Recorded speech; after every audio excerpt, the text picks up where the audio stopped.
बबीता और पिंकी दोनों सास बहू थी। बबीता पिंकी के एक हरकत से हमेशा परेशान थी, जो कि थी किसी की भी देखा देखी वो चीज करने की।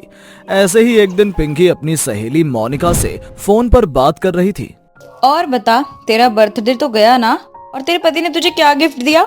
सच बताऊं पिंकी, तो मेरे पति से भी ज्यादा अच्छा गिफ्ट ना मेरी सासू माँ ने मुझे दिया था। अच्छा, क्या गिफ्ट दिया तेरी सासू माँ ने?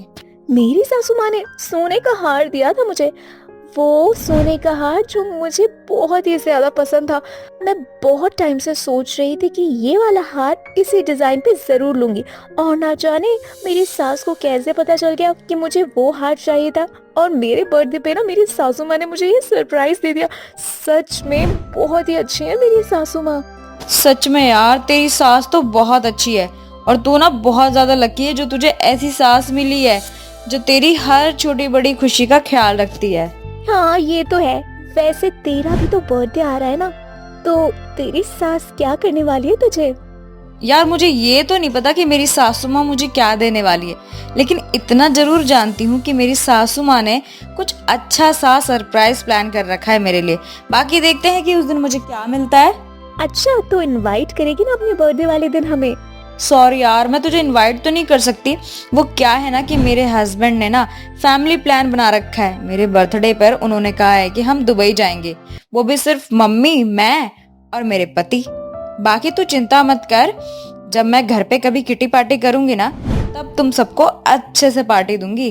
तभी पिंकी बबीता के पास जाती है और कहती है, माँ जी, मेरा जन्मदिन आ रहा है और आप मुझे क्या देने वाली हो?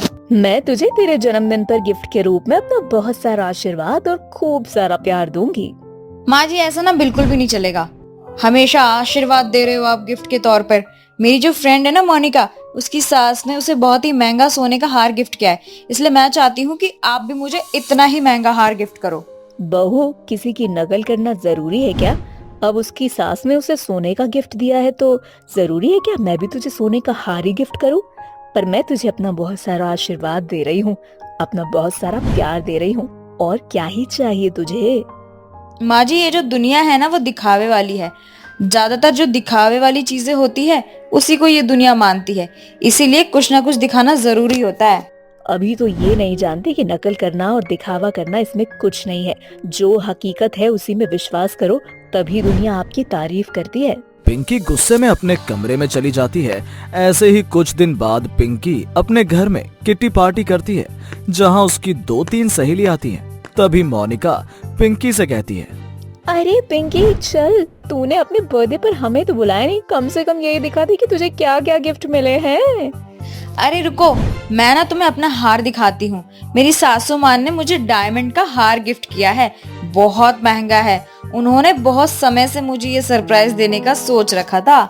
तभी पिंकी अंदर से डायमंड का हार लेकर आती है और मोनिका को दिखाते हुए कहती है, ये देखो, ये दिया है मेरी सासू माँ ने।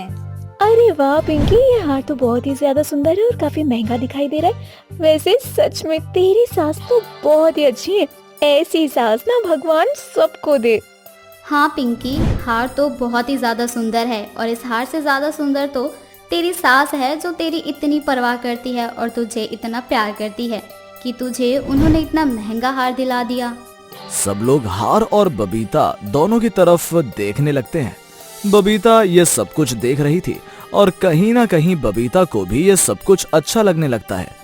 थोड़ी देर बाद जब पिंकी की सारी सहेलियां चली जाती हैं, तो बबीता पिंकी से कहती है, अरे बहू, मैंने तो तुझे कोई हार नहीं दिलाया, फिर तूने अपनी सहेलियों से झूठ क्यों बोला? और दूसरा, ये हार आया कहाँ से तेरे पास? माँ जी, अब इतने पैसे तो है नहीं हमारे पास कि हम ओरिजिनल डायमंड का हार ले सकें, इसलिए मैंने ये दिखावा करने के लिए नकली का हार ले आई और लोगों में दिखावा कर दिया। अब किसे क्या पता कि ये हार नकली है या असली। इससे आपकी तारीफ भी हो गई और मेरी वैल्यू भी बन गई। अब लोगों को पता चल ही गया होगा कि ससुराल में मेरी क्या वैल्यू है। बात तो तेरी बिल्कुल सही है। ऐसे ही अब बबीता भी पिंकी के रंग में रंग जाती है। दोनों सास बहू मिलकर आसपास के लोगों को देखकर उनकी नकल करके उन्हीं के जैसा सामान लेने लगती हैं। धीरे धीरे अब लोग दोनों सास बहू को नकलची सास बहू के नाम से जानने लगते हैं और उनका खूब मजाक बनाते हैं। ऐसे ही बबीता की पड़ोसन कुसुम 2 साड़ी लेकर आती है और बबीता को दिखाते हुए कहती है, अरे बबीता बहन, ये देखो, आज मैंने ना ये 2 साड़ियाँ ली है, एक अपने लिए और एक अपनी बहू के लिए। देखकर बताओ जरा कैसी है। साड़ी तो बहुत अच्छी है तुम्हारी, काफी महंगी नजर आ रही है। हाँ, साड़ी तो बहुत महंगी है, लेकिन अब क्या करें। तुम्हें पता है ना कि पड़ोस की शादी है, और पड़ोसी शादी में अगर अच्छा बनकर ना जाओ तो लोग कैसे मजाक बनाने लगते हैं। वैसे तुम भी चल रही हो ना शादी में, तुमने क्या लिया है? अरे मैं भी सोच रही हूँ कि ऐसी ही साड़ी ले लूं अपने लिए और अपनी बहू के लिए। अरे नहीं नहीं, एक जैसा मत लेना, नहीं तो लोगों को लगेगा या तो मैंने तुम्हारी नकल की है या फिर तुमने मेरी नकल की है। तुम थोड़ा अलग से कुछ ले लेना। हाँ, थोड़ी तो अलग लूंगी, एकदम ऐसी थोड़ी ले लूंगी। चलो अब ना मैं तो चलती हूँ, जरा इसका ब्लाउज वगैरह भी तो बनवाना है ना। अब बबीता और पिंकी दोनों अपने लिए सेम वैसी साड़ी ले आती हैं जैसी कुसुम और उसकी बहू की थी। जब सभी लोग पड़ोस की शादी में जाते हैं, सभी लोग बबीता और पिंकी का मजाक बनाने लगते हैं, क्योंकि दोनों सास बहू की आदत थी कि वो हमेशा ही किसी न किसी की नकल करती ही रहती थी, जिस पर कुसुम को बहुत गुस्सा आता है और कुसुम उन दोनों का मजाक बनाते हुए बबीता के बेटे अर्जुन से कहती है, वैसे अर्जुन बेटा, तुम अपनी माँ और अपनी पत्नी दोनों से बहुत अलग हो। तुम्हारी माँ और पत्नी ने तो नकल कर ली है मेरी और मेरी बहू की, बस तुम रह गए हो। अगर तुमने भी मेरे बेटे की नकल कर लेते तो सब कुछ एक जैसा हो जाता, फिर ज्यादा अच्छा लगता दिखने में। इस तरह से सभी लोग अर्जुन का मजाक बनाने लगते हैं। अर्जुन को बहुत शर्मिंदगी महसूस होती है और वो बिना खाए पिए घर वापस आ जाता है। जब बबीता और पिंकी दोनों घर आती हैं, तो वो अर्जुन को ऐसे उदास देखकर कहती हैं, माफ करना बेटा, मैं जानती हूँ आज मेरी और बहू की वजह से तेरा सर शर्म से झुक गया है। हमारी वजह से आज तेरी इतनी ज्यादा बेइज्जती हुई है। माफ करना अर्जुन, हम दोनों ज्यादा बेहतर बनने के चक्कर में लोगों की नकल करने लग गए थे, और नकल करने के चक्कर में ये भूल गए कि इंसान की खुद की एक पहचान होती है। आज हमारी वजह से आपको इतनी ज्यादा बेइज्जती का सामना करना पड़ा। हमें माफ कर दो, हम भविष्य में कभी भी किसी की नकल नहीं करेंगे। इतनी ज्यादा बेइज्जती होने के बाद बबीता और पिंकी को अपनी गलती का एहसास हो जाता है और वो दोनों अर्जुन से माफी मांगती हैं, जिसके बाद अब वो दोनों भविष्य में कभी भी किसी की नकल नहीं करती और अपनी एक असली पहचान के साथ जीवन में हंसी खुशी आगे बढ़ते हैं। आशा के 2 बेटे थे, रवि और विवेक। आशा का बड़ा बेटा रवि हमेशा आशा के साथ रहना पसंद करता, तो वही दूसरी ओर विवेक अपने परिवार वालों से दूर, क्योंकि विवेक शुरू से ही शहर में पला बड़ा था। विवेक जब छोटा था तभी उसका एडमिशन शहर के हॉस्टल में करवा दिया गया था। बस यही कारण था कि अब विवेक गांव वापस नहीं आना चाहता था। ऐसे ही एक दिन, विवेक बेटा, आज तेरे भाई की शादी है, क्या तू अपने भाई की शादी में भी नहीं आएगा? माँ, मेरे न आने से शादी रुक तो नहीं जाएगी ना, और वैसे भी शहर में ही मेरी नौकरी लग गई है। अभी नई नई नौकरी लगी है, इसे छोड़कर नहीं आ सकता। तुझे देखे काफी समय हो गया है, एक बार मिलने ही आ जा। मैं भी रखता हूँ, और रही मिलने की बात तो बहुत जल्द आऊंगा। इतना बोलकर विवेक अपनी माँ का फोन रख देता है और विवेक की शादी मनीषा से हो जाती है। मनीषा गांव की लड़की थी, इसलिए उसे सारे काम आते थे। मनीषा ससुराल में आने के बाद आशा का खूब ख्याल रखती है। अरे माँ जी, आप कहाँ चले? आप जाकर आराम कीजिए, गाय को हम नहला देंगे। बहू, सारा दिन तो तू काम करती रहती है, कम से कम मुझे गाय की देखभाल तो करने दिया कर। हमने कह दिया ना माँ जी, हमारे होते हुए आप कोई काम नहीं करेंगे। हम जा रहे गाय का गोबर साफ करने और उसे खाना खिलाने। अगर आपको हमारी मदद ही करनी है तो आप आराम से जाकर सो जाइए। इस तरह से मनीषा ने पूरा घर संभाला हुआ था। तो वहीं विवेक शहर में रहकर शादी कर लेता है और वो अपनी नई जिंदगी जीने लगता है। इस बात से बेखबर आशा को अपने बेटे की याद सताने लगती है। क्या हुआ माँ जी, आज आपको बाजरे की रोटी अच्छी नहीं लगी क्या? आप इतनी दुखी क्यों हैं?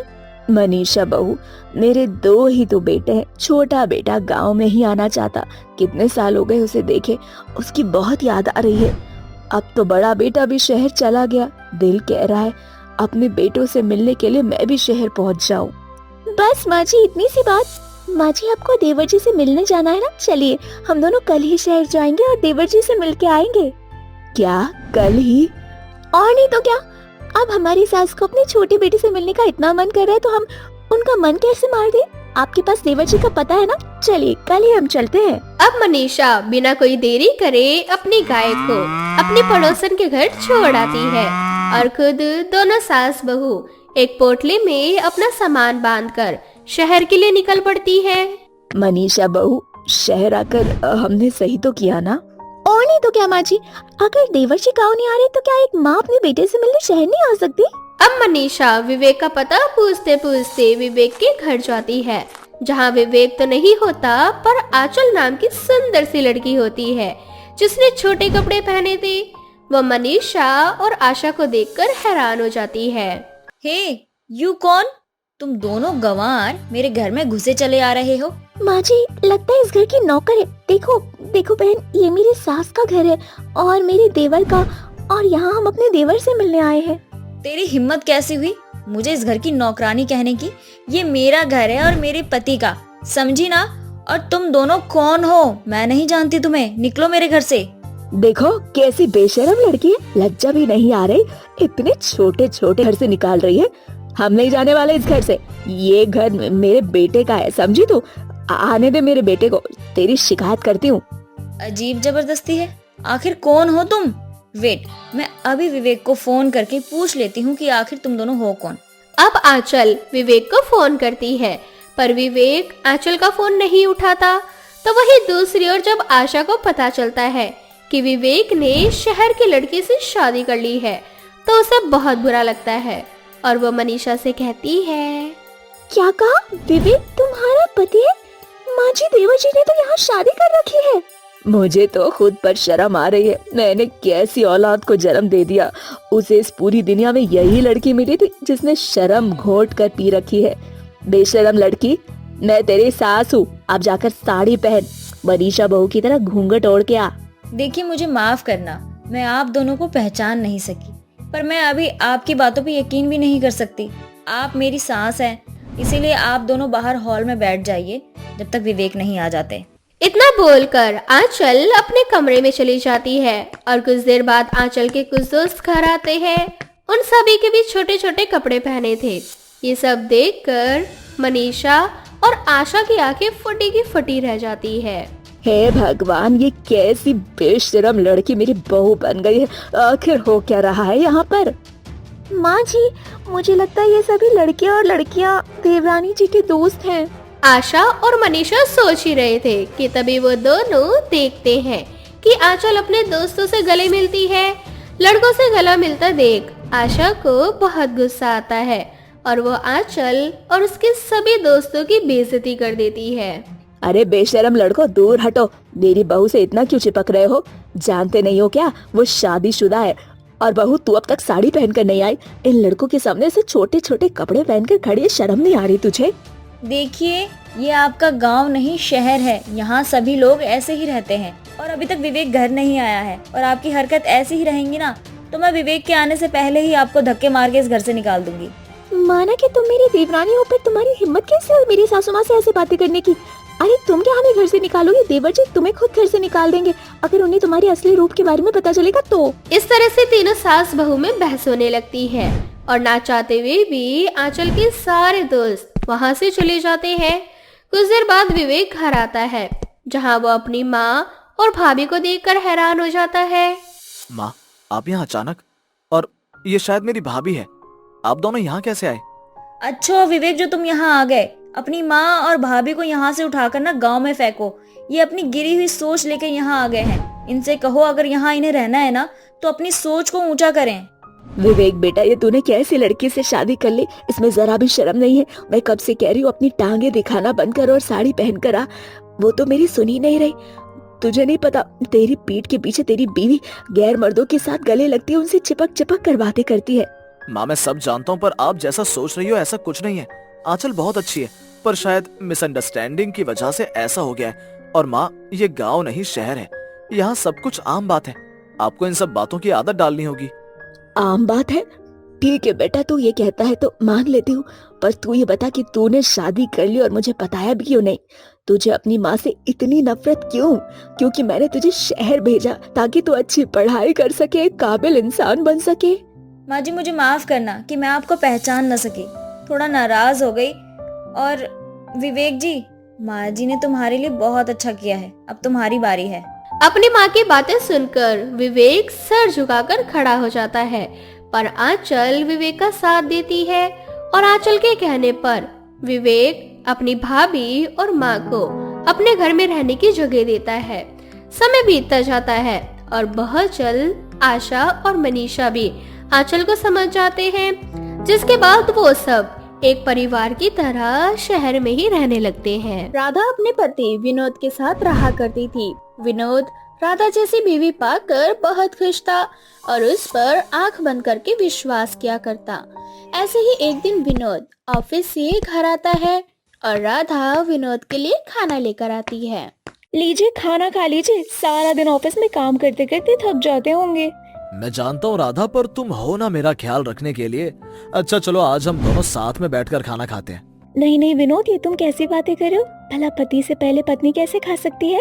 पता नहीं कितनी संस्कारी बीवी मिली है मुझे, पर मेरी प्यारी राधा, मैं तुम्हें खुद से पहले खाने के लिए नहीं बोल रहा। मैं तो बस ये कह रहा हूँ कि आज हम दोनों साथ में खाना खाते हैं। विनोद के बार बार कहने पर भी राधा विनोद के साथ खाना नहीं खाती और किसी न किसी तरह से बहाने मारकर विनोद को सारा खाना खिला देती है।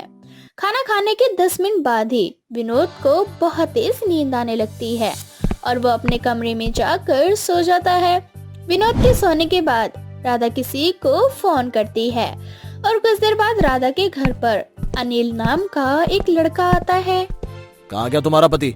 भला वो गधा कहाँ जाएगा? सो रहा है घोड़े बेचकर अपने कमरे में। उसे सोने देते हैं और हम एक दूसरे के कमरे में जाकर प्यार भरी बातें करते हैं। बेचारा विनोद तुम पर आंख बंद करके विश्वास करता है और तुम्हें इतनी संस्कारी कहता है, पर उस बेचारे को क्या पता कि उसकी बीवी संस्कारी नहीं शातिर है, जो हमेशा उसके खाने में नींद की दवाइयाँ डाल देती है और उसी नशे में विनोद पूरी रात सोता रहता है।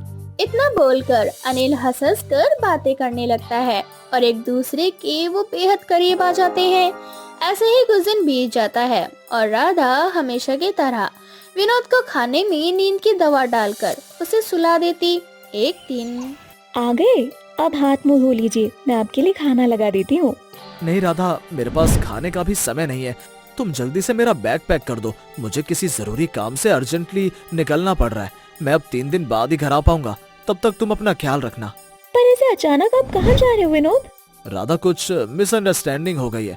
मुझे वो मिसअंडरस्टैंडिंग दूर करने के लिए बॉस के साथ आउट ऑफ सिटी जाना पड़ रहा है। अगर मैं कल सुबह तक नहीं पहुंचा तो हमारी कंपनी डूब जाएगी और अगर कंपनी रोड पर आई तो हम लोग भी रोड पर आ जाएंगे। अब तुम बातें मत बनाओ, जल्दी से मेरा सामान पैक करो। विनोद की ये बात सुनकर राधा मन ही मन बहुत खुश होती है और जल्दी से विनोद का बैग पैक कर देती है।